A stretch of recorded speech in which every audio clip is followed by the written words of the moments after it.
Hey, I'm going to be running through this underwater scene that I did for a recent video and the various effects I did for the wave on the surface. Background art provided by Unique. He did a fantastic job.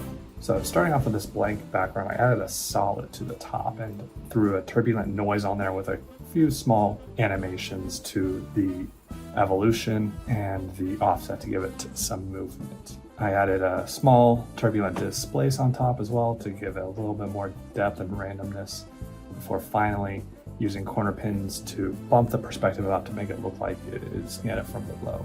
Then I duplicated that layer and changed some of the randomness and the seed values just to give that a little bit more difference and set that to overlay so that they are visible over top of each other and create a little more randomness. And then finally, I faded out this layer with just a simple matte so that it kind of disappears into the distance. To the original art layer, I added a displacement map referencing that layer that I have now pre-comped. So it's in one layer now. Of course, added a little bit more turbulent displace to randomize it. Then I duplicated that layer and adjusted the levels so that there's a lot more contrast in the image and used the effect find edges. Now I'm trying to create some darker spots to make it look more reflective as if it's refracting from the surface, and I changed that to blue so that I could multiply it and add a little bit of darkness to the waves. Then the opposite, I duplicated the layer to make the highlights. I adjusted the levels to bring out more of the brights, still using that find edges, but I tinted it more to be a warmer yellow in the whites.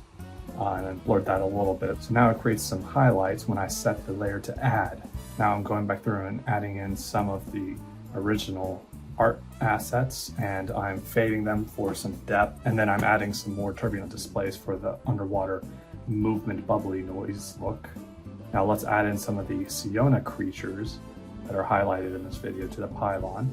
That looks good. Now I'm adding an overall turbulent displace to give everything a completely underwater look. Then I add a little bit more blur to the edges to make it seem a little more in depth or out of focus at different planes. And finally, I just added a quick sun flare that's on a opacity flicker add mode just to brighten the overall image as if the sun is coming in from above. And that's the entire scene.